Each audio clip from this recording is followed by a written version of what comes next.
हरे कृष्णा। आज हमने जो प्रश्न लिया है वह भगवान खाते कैसे हैं? क्या भगवान खाते हैं? अगर वो के लिए रखे गए भोजन को सच्चे मन से रखा जाए तो कभी कभी भगवान कोई रूप धारण करके उसका सेवन अवश्य करते हैं। और ऐसी कई घटनाएं हुई हैं। अनेक साक्ष्य है, प्रमाण है इस बात के, जहाँ लोगों ने भगवान के भोग के लिए लगे गए भोजन को स्वयं खाते हुए देखा है।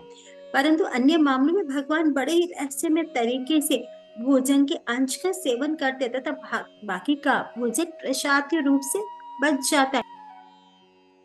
श्रीमद् भगवत गीता में भगवान कहते हैं, पत्रम पुष्पम फलम तोयम, कि यदि कोई प्रेम से भक्ति से मुझे पत्र, एक फल, फूल, जल यदि कोई मुझे अर्पण करता है तो मैं उसे स्वीकार अवश्य करता हूँ। मैं भोग खाता हूँ। और भगवान के खाने को बहुत सुंदर तरीके से ब्रह्मा जी ने ब्रह्म संहिता में इसका वर्णन किया है। उन आदि पुरुष गोविंद का मैं भजन करता हूँ।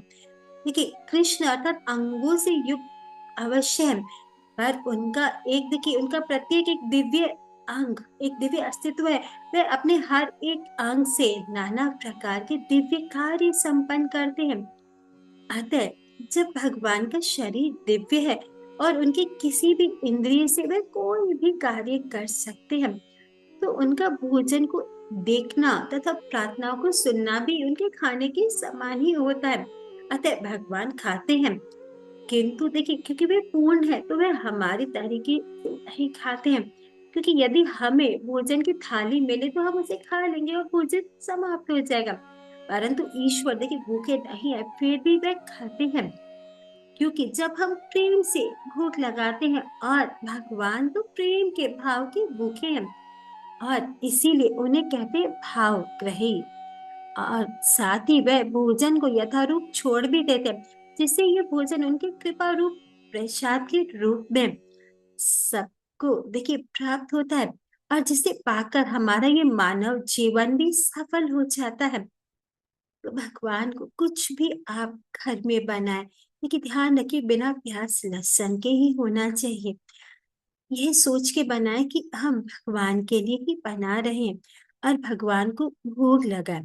भगवान को भोग लगाने का मंत्र है जो हमने वीडियो बना चुके हैं, उसे जरूर देखें। भगवान को भोग अर्पण करें, और आपकी थाली में इतना ही भोजन होना चाहिए जितना आप ये सोचे कि एक व्यक्ति के लिए काफी हो। 56 भोग रोज बनाना पॉसिबल नहीं है, तो भगवान को देखिए, एक आप कोई भी सब्जी दे सकते हैं, सूखी सब्जी, और भगवान को अच्छे से आप मीठा दीजिए। बहुत ही सुंदर, उसमें प्याज लहसुन नहीं होना चाहिए।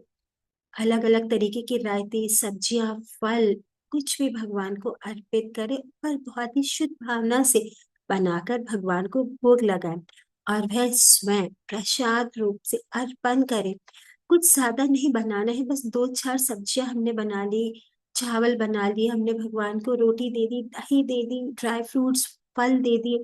बहुत ही सुंदर तरीके से भगवान के खाने का थाल बनाए, उसके साथ जल रखे, पर ध्यान रखें उसमें तुलसी महारानी जरूर होनी चाहिए, और भोग मंत्र लगाए, और भगवान के सामने उसे कम से कम आप देखिए 10 से 12 मिनट रखें। जैसे आपको लगे कि भगवान ने ग्रहण कर लिया है तो उसे प्रसाद रूप में स्वीकार करें, स्वयं भी खाएं, अपने परिवार को भी वही प्रसाद खिलाएं।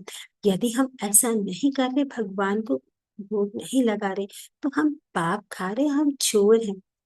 हमें भक्ति में आगे बढ़ना है तो हमें भगवान का केवल प्रसाद ही ग्रहण करना है। ये कृपा है कृष्ण की हम सब पर।